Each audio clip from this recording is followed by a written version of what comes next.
Hello friends, आज हम BA program second semester political science का, जिसका सब्जेक्ट का नाम है इंडियन गवर्नमेंट एंड पॉलिटिक्स, उसका क्वेश्चन पेपर देखेंगे। और ये वाला जो क्वेश्चन पेपर है ये आपका 3 घंटे का होगा और इसमें आपके 90 मार्क्स का होता है, ठीक है।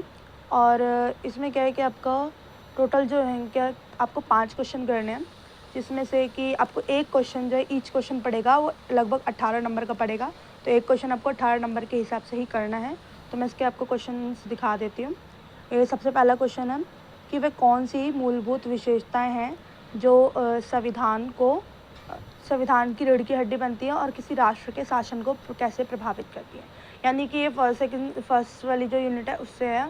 और इसमें बताया गया है कि एक तरह से संविधान की विशेषताएं बतानी है इसमें, जिसमें कि जो संविधान की रीढ़ की हड्डी बनती है, मतलब उसकी विशेषता बतानी है बेसिकली। और फिर हमारा सेकंड क्वेश्चन आता है, जिसमें है कि स्वतंत्रता के बाद रियासतों के एकीकरण ने एकीकृत राष्ट्र के गठन और संगठन को किस तरह से आकार दिया। ये रियासतों वाला चैप्टर है, जिसमें राजा महाराजा और रियासत वगैरह वाला चैप्टर है, ठीक है, उसका करना है। और तीसरा क्वेश्चन है कि लोकतांत्रिक ढांचे के भीतर कानून के शासन को बनाए रखने में न्यायपालिका की भूमिका का मूल्यांकन कीजिए। ये जुडिशरी वाला जो चैप्टर है उसमें से है। और इसमें न्यायपालिका की भूमिका बतानी है, उसके रोल बताने, उसके फंक्शंस बताने, उसके जो कार्य हैं वो सब बताने, विशेषता बतानी है। तो एक तरह से आपको ये बताना है कि ये कैसे इफ़ेक्ट करता है लोकतंत्र को और कैसे उसको बनाए रखने में हेल्प करता है। फिर आता है फोर्थ क्वेश्चन, जिसमें कि है ये कास्ट एंड जेंडर वगैरह वाला जो चैप्टर है उससे है। जाति की गतिशीलता समाज में राजनीतिक शक्ति और प्रतिनिधित्व तक पहुंच को किस प्रकार प्रभावित करती है और लोकतंत्र के लिए इसके क्या निहितार्थ हैं। इसमें जाति के बारे में बताना है कि जो जाति है वो राजनीतिक शक्ति और प्रतिनिधित्व को किस तरह से इफ़ेक्ट कर रही है और उसको प्रभावित कर रही है और इसका क्या अर्थ बनता है, इस तरह से आपको बताना है, ठीक है। एंड अब हम चलते हैं अपने दूसरे पेज पर, और इसमें 5वां क्वेश्चन है, जिसमें है कि राजनीति में धर्मनिरपेक्षता को लेकर वाद विवाद में प्रमुख तर्क क्या हैं और वे शासन को किस प्रकार प्रभावित करते हैं। इसमें बताना है कि जो हमारा धर्मनिरपेक्ष है वो राजनीति में किस तरह का मुद्दा बना हुआ है, मतलब राजनीति के अंदर एक तरह से आपको धर्मनिरपेक्षता के बारे में बताना है और ये जो शासन है इसको कैसे इफेक्ट कर रहे हैं ये बताना है। एंड नेक्स्ट चलते हैं हम 6th क्वेश्चन की तरफ। तो 6th क्वेश्चन है, लोकतांत्रिक प्रक्रिया को आकार देने में राजनीतिक दल की क्या भूमिका है एंड वो नीति निर्माण को कैसे प्रभावित करते हैं।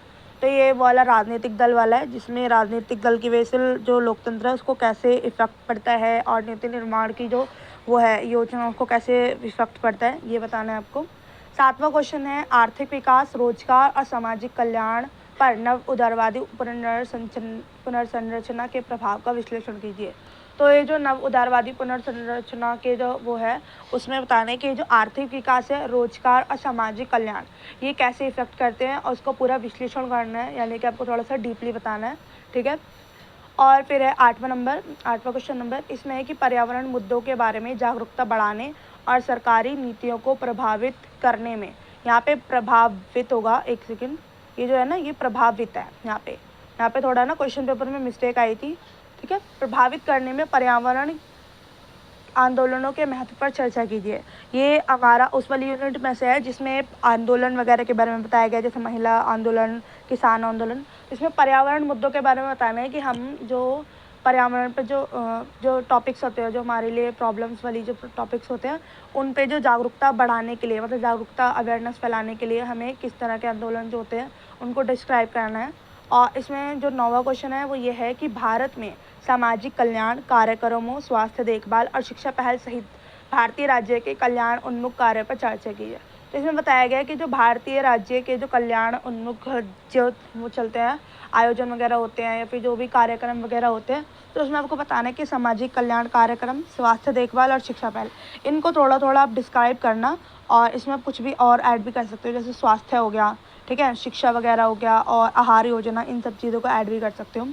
लास्ट है हमारा 10वां क्वेश्चन, जिसमें आपको 2 करने हैं और इसमें आपको शॉर्ट नोट्स में करना है, यानी कि ज़्यादा बड़ा नहीं करना। और ये वाले 18 नंबर का ईच क्वेश्चन है, इसलिए इसमें आपको सिर्फ 2 करने हैं।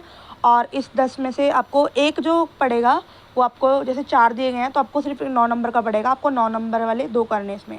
जैसे कि ये फर्स्ट है, इसमें प्रधानमंत्री का थोड़ा बहुत रोल बता देना। और एनऑल वगैरह कार्य वगैरह बता देना। फिर आता है जेंडर एंड राजनीति, कि जेंडर क्या है और राजनीति में किस तरह से इफेक्ट करता है, क्या कार्य होते हैं, ये सब बता देना। किसान आंदोलन, तो ये जो मूवमेंट्स वाला चैप्टर है उसमें से बताना है कि किसान आंदोलन क्या है, किस वजह से किया जाते हैं। और मौलिक अधिकारों पर बहस, इसका सबसे इजी तरीका है कि पहले मौलिक अधिकार को डिस्क्राइब कर दो, उसकी अवधारणा बता दो, उसके बाद ये बता दो कि मौलिक अधिकार थोड़े थोड़े डिस्क्राइब कर दो, एंड फिर ये बता दो कि मौलिक अधिकार पे बहस क्यों हो रही है आजकल, ये सब। तो इस तरह से आपको दिख गया है। तो आपका ये 3 घंटे का पेपर है वैसे तो, और 90 मार्क्स है, तो ठीक है, यही है।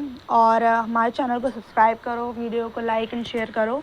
अगर आपको किसी और सब्जेक्ट की क्वेश्चन पेपर की वीडियो चाहिए हो तो प्लीज़ हमें बोलिए, हम उसके ऊपर देखेंगे, आपको देंगे उसके लिए। तो प्लीज़, ठीक है, थैंक यू, बाय।